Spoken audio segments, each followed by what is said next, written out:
In this lesson, we're going to look at adding and subtracting decimals. So we're going to look at the steps. Let me cover everything else. It actually helps your brain if you cover things, so it's not so much to look at one time, but taking it in steps. So we're going to look at adding and subtracting decimals in steps. Our first step we want to do is we want to line up our decimals.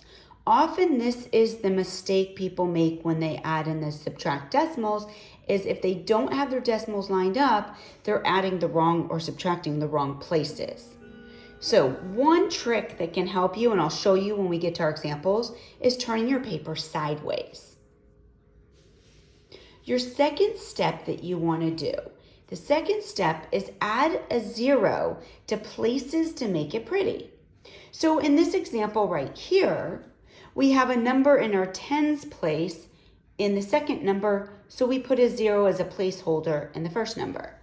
We have a number in our hundredths place in the second number, so we put a 0 as a placeholder in our place here. Now, this right here is actually not as easy for your brain to look at as it is to have your zeros in place. So all places in both numbers have to have some kind of value. And the blank is really hard on the brain. So we're going to make it easier to learn, easier to operate, so that we're working smarter, not harder. The third step, if you have not already done it so far, is to bring that 0 down into the answer. So right here is where we bring the decimal down if we forgot to do it in step 1. Your fourth step is to begin with the lowest place and add and subtract. So that means we're going from right to left.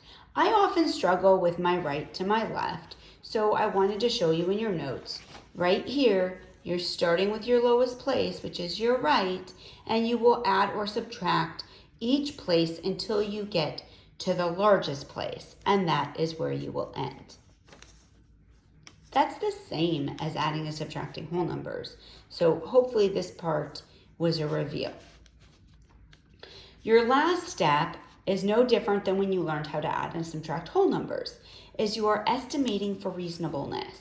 So, for example, we're going to start by rounding each of our numbers. The first number rounds to 6.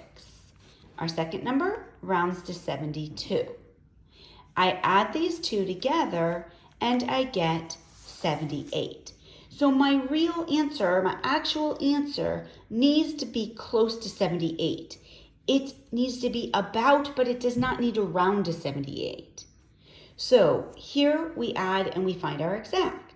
And we find our exact, it is 78 and 63/100. You can see that would round to 79, not 78. However, we're not checking for rounding to. We're saying 78 is about 78, so it's close, it's reasonable. Let's go ahead and take a few examples now. So in this first example, we turn our paper sideways. You can see when you turn it sideways, it is actually easier to line up. So do you have to turn it sideways? No. Can you? Yes. Hopefully that answers your questions. Now, your brain is going to quickly see when you turn it sideways that you don't have anything here or here, but you do have something here or here. So we're going to go ahead now and make it pretty. At any point, you can pause the video, try the examples on your own, and then restart the video to check your answers. If you are unsure, then you're welcome to follow along with me. So we started our lowest place, 0, and you might want to, here's another trick I didn't tell you earlier.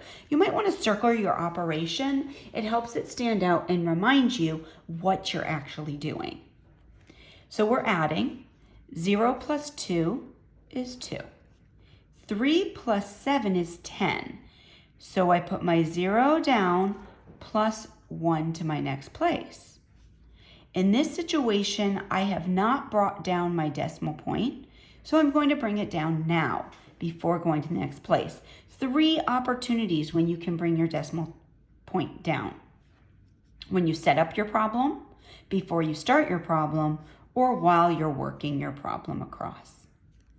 Now I have my 1 plus 7 is 8, and 8 plus 5 is 13.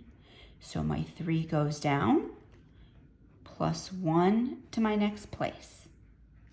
1 plus 0 is 1, 1 plus 6 is 7, and my answer is 73 and 2/100. Let's take a look at our next example. Here we're going to handle our decimal points differently. Whoop, let me move over the paper. I want to do this time as I'm writing my problem. I'm going to go ahead and put my decimal point in my answer. When I do that, I want to leave a little space. I don't want to put it right up against the line, or else it won't be in the proper place when I write my answers in. Next thing I'm going to do is I'm going to make it pretty. I see that I have blanks all over the place. It truly makes it easier on your brain if you just take the few seconds to write in your zeros, making each place in the number have a value. So now we started our lowest place. To circle our operation, it's addition. Started our lowest place. 2 plus 0 is 2. 3 plus 0 is 3. 4 plus 7. Now we have to regroup because that's 11. 1 goes down, plus 1 in my circle. 1 plus 5 is 6, plus 3 is 9. 0 plus 2 is 2. And I have finished my problem. My answer is 29 and 132 thousandths. Now, notice how I am using 2 different colors to do my work. That can also help you. You can always copy your question or your problem in one color and solve and do your steps in another. So I've lined them up, turning my paper sideways, lined up my decimal points. I'm going to go ahead and bring my decimal point down into my answer to make it easier as I work. My next step is I have these blanks. Your brain does not like blanks. It is much easier for your brain if you put the value of 0 into your blanks. So I changed the number 65 and 4/10 to 65 and 400 thousandths, since 7 had no tenths and it had 548 thousandths. Now I have thousandths and I'm taking away thousandths. So now that we've set up our problem, we're ready to begin. We circle our subtraction sign so we remember our operation is subtraction this time. When I look to take 8 from 0, I say I need to go regroup. I need to reorganize my number. So in the 10th place, I did not have any value.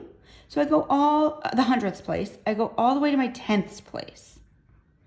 I cross out the 4 because I'm going to take 1/10, break it into 100 pieces, and I now have 10 hundredths. I'm going to change my 10 hundredths, take one of those, leaving 9 hundredths, and make it 10 thousandths. For me, it's easier to not rewrite this 0 because I don't want to think I'm taking anything away from this place. I'm not. I'm leaving all 10 in my pile. So now I have 10 minus 8, which leaves me 2. 9 minus 4 leaves me 5. Now, I say, okay, I have 3 in the pile. I want to take 5/10 from the pile. Well, that's not going to work. So I'm going to regroup. I'm going to come over to my 1s. I'm going to take 1 out of my pile, leaving me 4 in this pile. And that means I'm going to have 10 tenths. So I'm going to put a 1 in front of the 3, showing that I now have 13 tenths. Taking 5 away, I now have 8/10. My decimal point has already come down. So I come over to my next number. I have 7 ones that I want to take away, but there's only 4 in my pile. Well, if I have 4 in my pile, I can't take 7 away. However, I notice in this number, at least not without negatives. However, I don't need to go into negative numbers because I look over next here, I've got 6 10s in my pile. Well, I can certainly take one of those from my pile, leaving 5, break it into 10 pieces. So now I have 10 more ones. So I put a 1 in the tens place, and I have 14 ones. Taking 7 of them out of my pile leaves me 7 still in the pile. I have 5 10s. I take none away, leaving me 5 still in my pile. So my answer is 57 and 852 thousandths. Looking at my next example. I set my example up, put my decimal point in my answer. I like to do that right up front. Now, this looks messy to my brain. So I'm going to put 0 so that there is a value in each place in each number. Now I'm ready to operate. I can see right here I didn't have any hundredths and I didn't have any tenths. So I go over to my ones pile. I have 5 in my ones pile right now. I'm going to take one of those out of my ones pile, leaving 4. I'm going to take that 1 and break it into 10 pieces. So what that leaves me with here is 10 pieces. I'm going to take one of those 10 pieces, leaving me 9 pieces. I'm breaking the 10, that 1/10 into 100 pieces, into 10 hundredths. So now I have 10 hundredths. I can take away 2 hundredths, leaving me 8 hundredths. 9 tenths minus 4 tenths leaves me 5 tenths. My decimal point has been moved down. 4 ones minus 0 leaves me 4 ones. 2 10s minus 0 10s leaves me 2 10s. So now I have 24 and 58 hundredths. So I keep talking about piles. So what I want to show you really quickly is another example using place value blocks.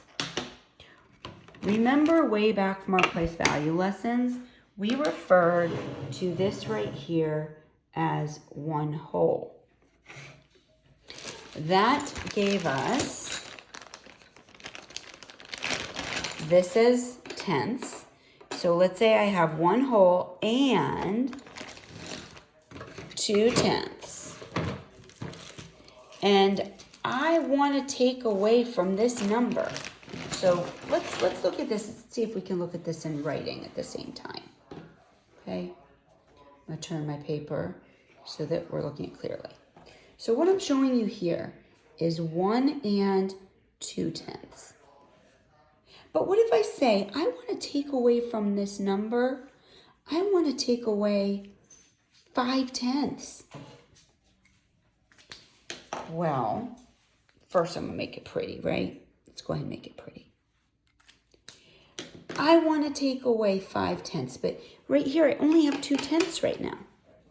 So what I want to do is I want to exchange. I want to change up this number, okay?